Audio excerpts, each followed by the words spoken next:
Hello everyone. Now student, in chapter number 15, our environment, we are discussing the last topic of this chapter, that is managing the garbage what we produce. तो ये जो chapter है ये last topic है हमारा, ये chapter का last topic हम आज लेने वाले हैं, डिस्कस करने वाले हैं कि garbage, whatever the garbage we manage and how we produce and is there any technique or system to maintain this all the garbage. ठीक है, वो मेंटेनेंस करने का कोई एक सिस्टम प्रॉपर होना चाहिए, तब जाके हम कह सकते हैं कि we are managing the garbage, isn't it? So student, now let's start. Visit any town और द सिटी. कोई भी एक टाउन और सिटीज़ में चले जाइए, we are sure that to find that the heaps of garbages, बहुत बड़े heaps of garbages all over the places. कुछ सिटीज़ की मैं बात कर रहा हूँ जो बहुत सारी अच्छी सिटी, बेंगलोर की अगर मैं बात करूँगा, बेंगलोर सिटीज़ की, तो वो बहुत ही सिस्टमैटिक वे से वहाँ पे मैनेजिंग गार्बेज होता है. कुछ जगह में ऐसा फॉलो नहीं होता है. और एक दूसरी बात मैं बताना चाहता हूँ, visit any tourist place. Interest one, we have sure that we find the place littered with empty food rappers.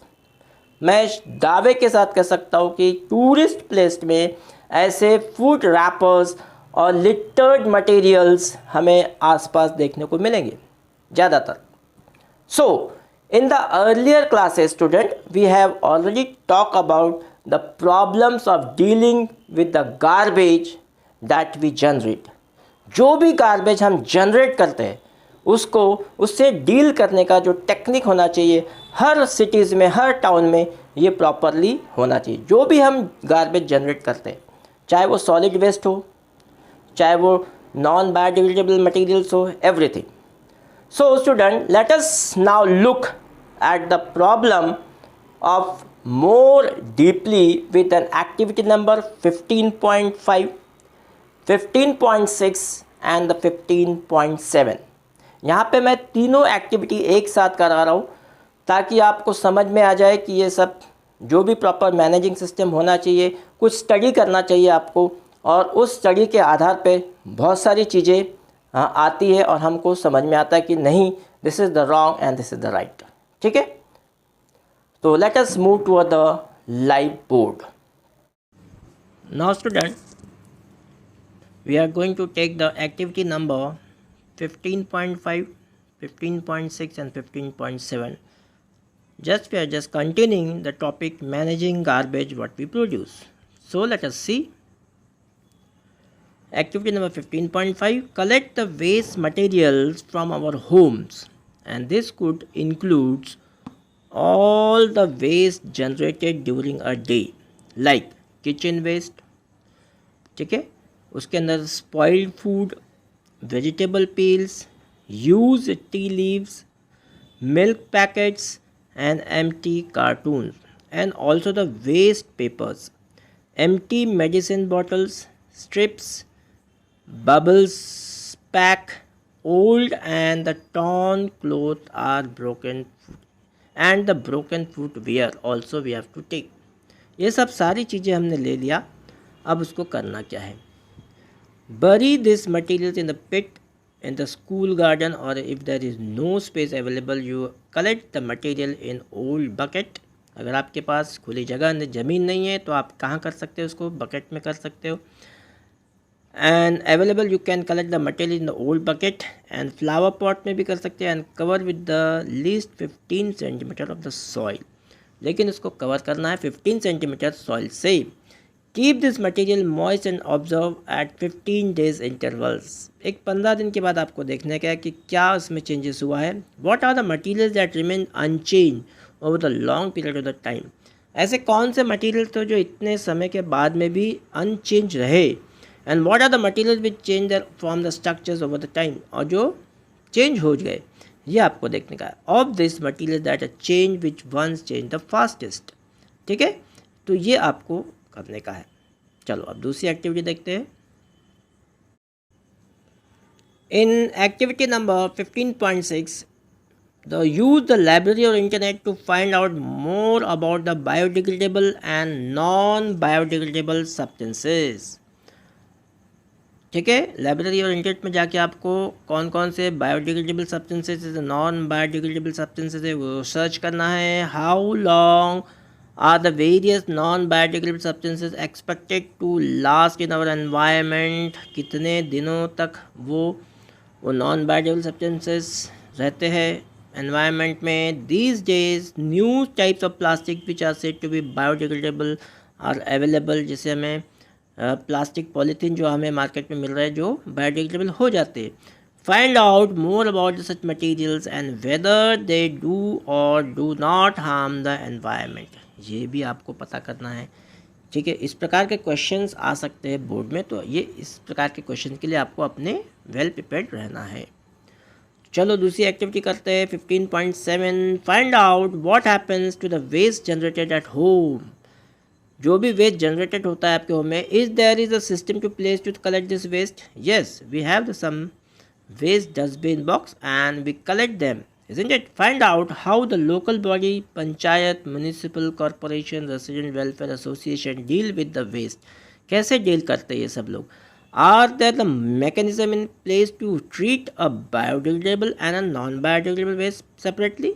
Yes, most of the cities and the towns they have. उनके पास एक ऐसा सिस्टम होता है. जैसे आपके यहाँ पे जो गाड़ी आती है, गाड़ी में आप सब कपड़े और सारे कचरा वहाँ पे डालते हैं. ठीक है ना. ओके, तो ये हो गई है आपकी 15.6. और आगे की हम देखते हैं. Calculate how much waste is generated at home in a day. अब आपको कैलकुलेशन करना है कितना वेस्ट जनरेट होता है आपके होम में एक दिन के अंदर में. How much of this waste is biodegradable. अब उसमें से कैलकुलेट करो कितना बायोडिग्रेडेबल है. Calculate how much the waste generated in the classroom in a day. अब क्लासरूम में भी आप कितना सारा मटेरियल्स वहाँ पे इकट्ठा करते हो. आपने देखे हो कि स्कूल छूटने के बाद आपका वेस्ट डस्टबिन बॉक्स कुछ भरा हुआ रहता है. पेपर्स, फिर शार्पनर्स का वेस्ट, पेंसिल का वेस्ट, रबर का वेस्ट और बहुत सारी ऐसी वस्तुएं वहाँ पे जमा रहती है. How much of this waste is biodegradable. Suggest way of dealing with this waste. कैसे आप डील करोगे इससे, जो हमने अभी डिस्कस किया था, तो वो आपको अभी इस एक्टिविटी के माध्यम से करना है. ठीक है.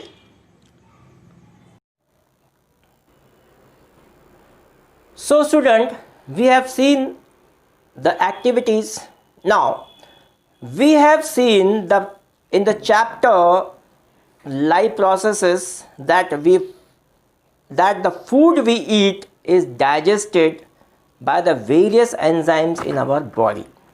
यह आपने देखा था, बहुत अच्छे से पढ़ा था कि हर फूड मटेरियल्स को डाइजेस्ट करने के लिए वेरियस एंजाइम्स की आवश्यकता होती है. Then have you ever wondered why some enzymes does not break down everything what we eat.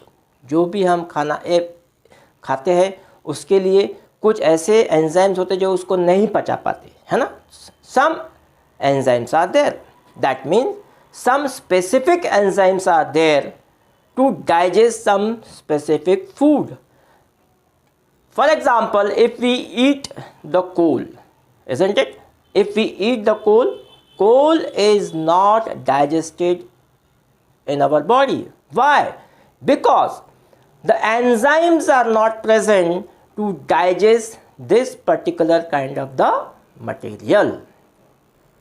So we have learned that the enzymes are the specific in their action.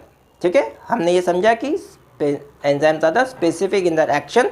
For the specific enzyme need the breakdown of the particular substances, and that is why we will not get any energy.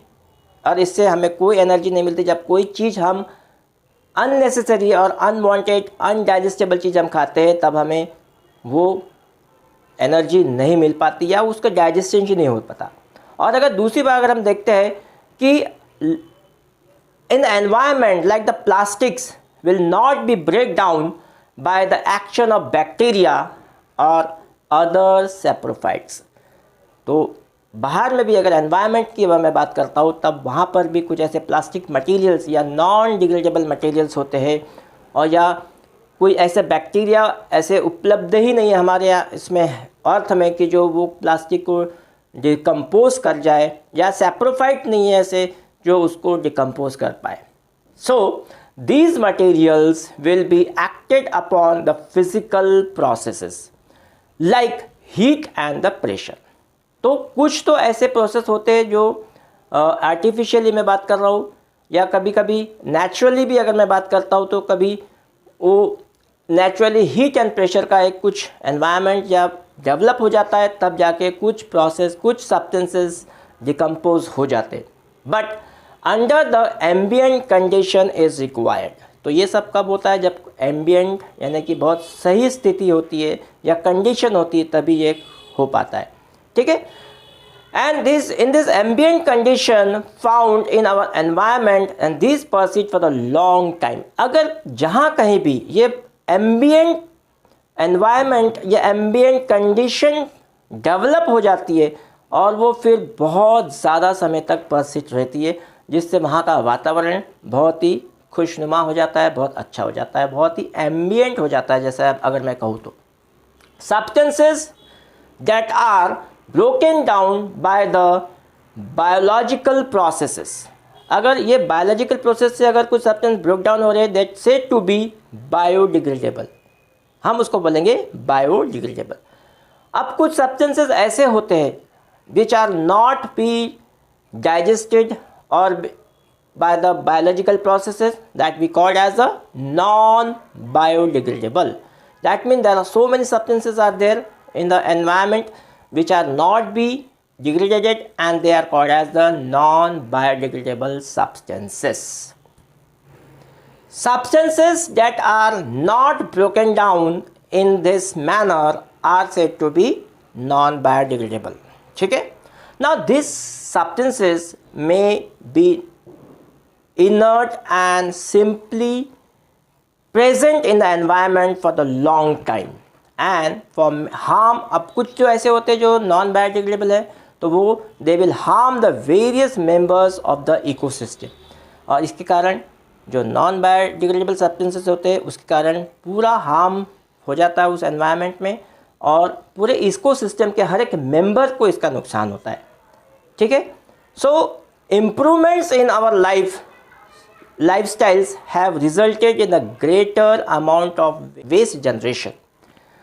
हमने अपनी lifestyle को इतना बड़ा चढ़ाकर इतना modern बना लिया है कि हम आसपास हम जहाँ देखो पल पल में हम गार्बेज इकट्ठा करते रहते और वेस्ट जनरेट करते रहते. ठीक है. Changes in the attitude also have to play role to play with more and more things we use becoming disposable. तो जब भी हम कोई मटेरियल्स को इधर उधर फेंकते हैं हमारे लाइफस्टाइल की वजह से, मॉडर्न लाइफस्टाइल की वजह से, तो हम उसको ऐसे मटेरियल का इस्तेमाल करना चाहिए जो हम उसको डिकम्पोज कर सके, या डिस्पोजेबल तो हो लेकिन वो जल्दी डिकम्पोज हो जाए. ठीक है. So changes in the packaging have resulted in much of our waste becoming non biodegradable. ऐसे बहुत सारे पैकेजिंग मटेरियल्स होते हैं. जब हम खाना मंगवाते हैं तो उसमें वो प्लास्टिक का वो जो पैकेजिंग होता है, तो वो भी एक प्रकार से हमारे एनवायरनमेंट के लिए बहुत ही घातक है.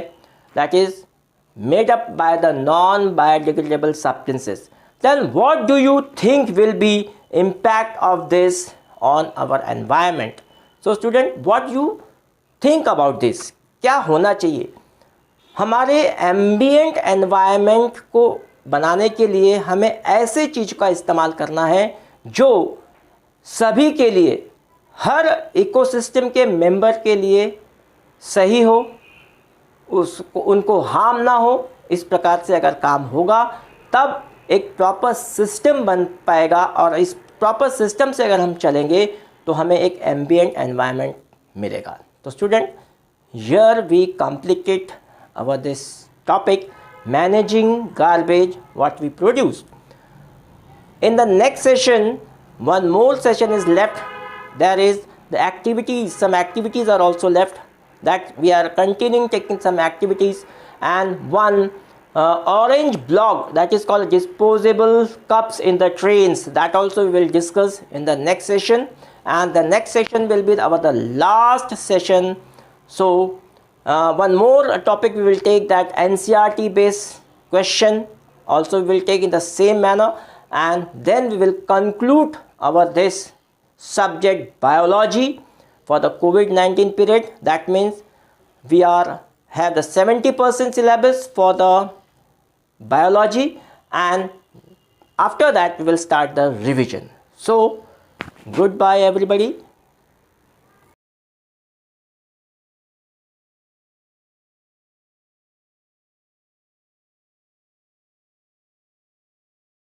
Students, if you have any doubts related to this topic, please do not hesitate to ask. Write your doubts in the comment box. I will answer your question. Thank you.